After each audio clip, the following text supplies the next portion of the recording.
வேதம் இப்படியாய் சொல்லுகிறது, அவர் மகிமையிலே நிறைவாக்குவார், உங்கள் குறைவுகளை அவர் நிறைவாக்குவார். கர்த்தருடைய பரிசுத்த நாமத்துக்கு மகிமை உண்டாவதாக. எப்படி நிறைவாக்குவார்? தம்முடைய ஐஸ்வர்யத்தின்படி, தம்முடைய ஐஸ்வர்யத்தை நமக்கு கொடுத்து நம்முடைய குறைவுகளை கர்த்தர் என்ன பண்ணுவாராம்?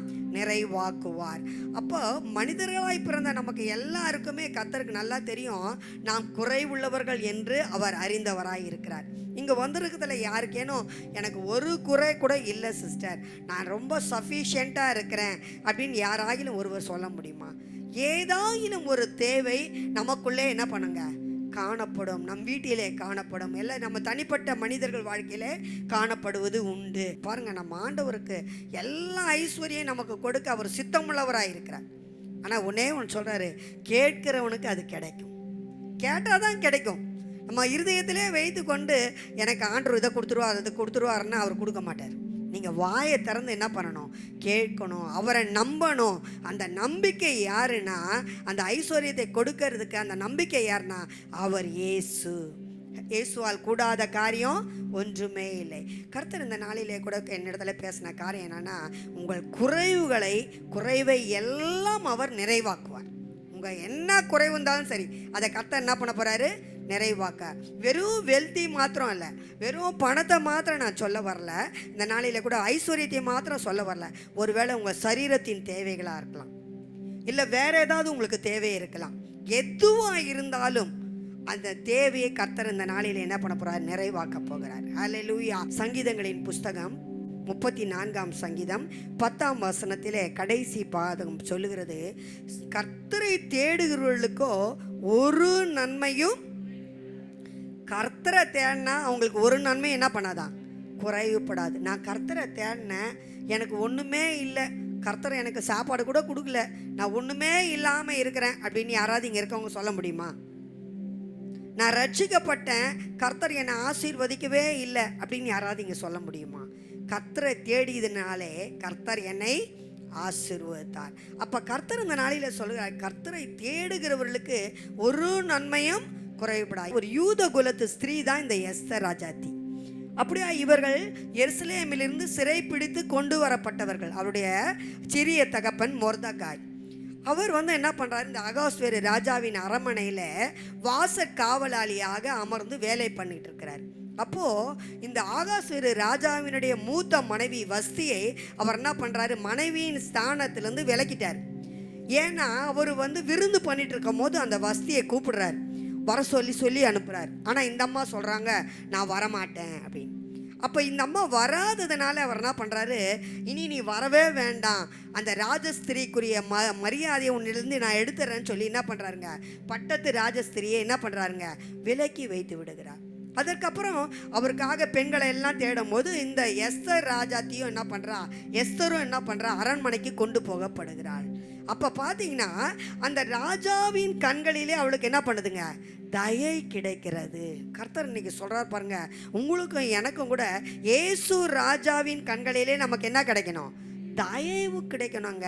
தயவு இல்லாமல் நம்ம ஐஸ்வர்யவானாக முடியவே முடியாது. தேவனுடைய இரக்கத்தை நம்ம மேலே அவர் வைக்கணும். அந்த இரக்கத்திற்கு நாம் பாத்திரவான்களாய் காணப்படணும். அவர் அதிகமாய் நம்பிக்கையோடு அவரை விசுவாசித்து அவரை தேடும் பொழுது, அவரிடத்தில் விண்ணப்பம் செய்யும் பொழுது மெய்யாகவே கர்த்தர் தமது ஐஸ்வர்யத்தை நமக்கு கொடுத்து நம்மை மகிழ பண்ணுவார். ஹல்லேலூயா. மொர்தகாய் சொல்லி அனுப்புகிறாரு, நீ மட்டும் தப்பிடுவேன்னு நினைக்காத, நீ மௌனமாக, இந்த காலத்தில் மௌனமாக இருந்தால் ரட்சிப்பும் சகாயமும் வேறொரு இடத்துலேருந்து வரும். இன்னைக்கு நாம கூட இந்த காலத்தில் மௌனமாக இருந்தால் ரட்சிப்பும் சகாயமும் வேறொரு இடத்துலேருந்து வந்துடும். பாருங்க, நம்ம கொடுக்கப்பட்ட காரியங்களிலே சின்ன சின்ன ஊழியங்களாவது இந்த காலத்திலே நாம் செய்ய வேண்டும். ஏதாகிலும் ஒரு காரியத்தை நம்ம என்ன பண்ணோம்? கர்த்தருக்காக செய்ய வேண்டும் என்று கர்த்தர் வாஞ்சிக்கிறார். அப்போ இந்த வசனத்தை அவர் சொல்கிறார் பாருங்க. அவர் சொல்கிறா என்ன பண்ணுறதுன்னு தெரியல. அப்போ அந்த அம்மா சொன்ன ஒரே ஒரு காரியம் பாருங்க, நீங்கள் யூதரை எல்லாம் கூடி வர செய்து 3 நாட்கள் அவங்க சாப்பிடாமலும் இப்போ அப்படியே கூட தண்ணீர் குடிக்காமலும் உபவாசம் பண்ண சொல்லுங்க. நானும் என் தாதிமாரும் அவ்வண்ணமே என்ன பண்ணுறோம்? உபவாசிக்கிறோம். பாருங்க, இன்னைக்கு உபவாசம் நம்முடைய குறைவை நிறைவாக்கும். எத்தனை பேர் விசுவாசிக்கிறீங்க? ஆமென். நிறைய நாள் என் விஷயத்தில் காரியம் நடக்கவே இல்லை சிஸ்டர் அப்படி சொல்லிட்டு யாராவது உட்காந்துருக்குறீங்களா? கர்த்தர் இன்னைக்கு சொல்கிறார் பாருங்க, நீ உபவாசி, தேவ சமூகத்தில் கண்ணீரோடு செபி. இதை ரெண்டு நீ செய்யும் பொழுது கர்த்தர் மனதிறங்கி உனக்கு என்ன தேவையோ அதை கர்த்தர் என்ன பண்ணுவாருங்க, செய்திருவார். இந்த இடத்துல அவங்க பகையருக்கு நீங்களானாங்க. அது மாத்திரம் இல்லை, அவங்க துக்கம் என்னாச்சு, சந்தோஷமாக மாறினது. சஞ்சலம் சந்தோஷமாகவும் துக்கம் மகிழ்ச்சியாகவும் மாற்றப்பட்டது. இந்த நாளிலே கூட நீங்கள் எத்தனை பேர் உங்களோட சத்துருவை கண்டு நீங்கள் பயந்துட்டு இருக்கிறீங்கன்னு எனக்கு தெரியாது. ஆராதனை கூட அதுக்கு கோயில் சைடாக தான் வந்தது. நானும் சாமி இதெல்லாம் பேசிக்கவே மாட்டோம். நான் இங்கே வந்து உட்காந்தோன்னா அதான் நினைக்கிறேன். அவன் பாருங்கள், அந்த ஆராதனை மெசேஜ் கொடுக்கும்போது எப்பொழுதுமே பார்த்தீங்கன்னா அதுக்கு கோயின் சைடாக தான் இங்கே பேசியிருப்பாப்புல. அப்போ தான் நான் நினைப்பேன், பரிசுத்த ஆவியானவர் ஒருவரே. ஹல்லேலூயா, ஹல்லேலூயா. அப்போ பாருங்கள், அந்த யூத ஜனத்தினுடைய குறைவை கர்த்தர் நிறைவாக மாற்றினார். ஒரு நன்மையும் குறைவுபடாதபடிக்கு. யூதருக்கு ஒரு நன்மை கூட என்ன பண்ணலங்க, குறைவுபடல. எல்லாம் சஃபிஷியண்ட்டாக தேவன் கொடுத்தார். இந்த நாளிலே கர்த்தர் முதலாவது சொல்லுகிற காரியம், உங்களுக்கு ஒரு நன்மையும் என்ன பண்ணாதுங்க. சிங்கக்குட்டிகள் கூட தாய்ச்சி அடைந்து பட்டினியாக இருக்குமோ, ஆனால் கர்த்தரை தேடுற உங்களுக்கு, எனக்கு உண்மையாகவே ஒரு நன்மையும் கூட குறைவுபடாதுன்னு சொல்கிறவங்க நல்ல சத்தமாக கரங்களை உயர்த்தி ஹல்லேலூயா சொல்லாமா?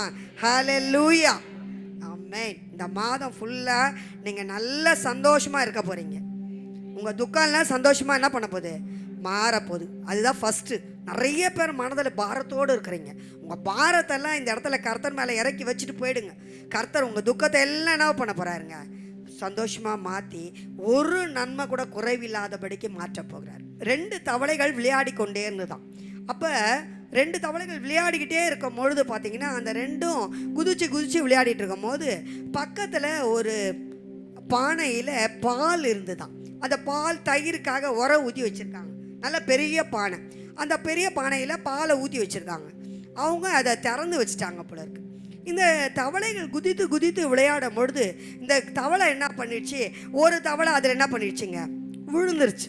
விழுந்த உடனே அடுத்த தவளை என்ன பண்ணிச்சு, ஐயோ என் நண்பன் விழுந்துட்டானே நானும் குதிச்சிட்றேன்ட்டு அதுவும் என்ன பண்ணிடுச்சுங்க, குதிச்சு ரெண்டும் என்ன பண்ணுதுங்க, தவளைங்க அதில் அந்த பால் ஊற்றிருக்காங்கல்ல, அதில் அப்படியே விளையாடிக்கிட்டே இருக்குங்க.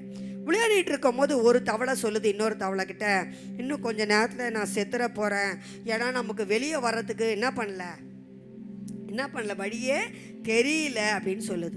அப்போ இன்னொரு தவளை சொல்லுது, அப்படி சொல்லாத, நம்ம வெளியே போயிடலாம், எப்படியாகிலும் நம்ம என்ன பண்ணிடலாம், வெளியே போயிடலாம், அதனால் நீ அப்படி சொல்லாதன்னு. ஆனால் இந்த ஒரு தவளைக்கு என்ன இல்லைங்க, நம்பிக்கையே இல்லை. அது என்ன பண்ணுச்சு, கொஞ்ச நேரம் அப்படியே அந்த தயிரெல்லாம் குடிச்சிது. அப்புறம் அதால் அது என்ன பண்ண முடியலங்க, வெளியே வரவே முடியல. அப்படியே கீழே போயிட்டு என்ன பண்ணிச்சுங்க, பானையில் இறந்து போயிடுச்சு. ஆனால் இன்னொரு தவளை நம்பிக்கையோடு இருந்தது பாருங்க, நான் எப்படியாகிலும் வெளியே வந்துடுவேன்னு. அந்த தவளை என்ன பண்ணுது, நல்லா தன்னால் முடிஞ்ச வரலும் தன்னுடைய கால்களை விரித்து என்ன பண்ணுதுங்க, அந்த தயிர் பானைக்குள்ளே அப்படியே சுற்றி வந்துக்கிட்டே இருக்குது. அது சுற்றி வர நம்ம தயிரை கடைஞ்சா என்னவா மாறும், வெண்ணெயாக மாறும். வெண்ணெய் ஆக ஆரம்பிச்சிருச்சு. நல்லா சுற்றி வர வெண்ணெய் ஆகிட்டே வருது.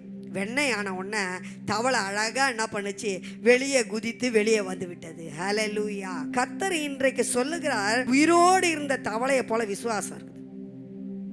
நான் சாக மாட்டேன், நான் உயிரோடு இருப்பேன். ஹல்லேலூயா, ஹல்லேலூயா. நிறைய பேருக்கு மரண பயம், நிறைய பேருக்கு நாளைய பற்றி கவலை, நாளைக்கு என்ன நடக்குமோ. கர்த்தர் ஆண்டவர் சொல்கிறாரு, நாளைய தினத்தை கர்த்தர் இடத்துல ஒப்பு கொடுத்துரு, கர்த்தர் அந்த நாளை பொறுப்பெடுப்பார். ஹல்லேலூயா.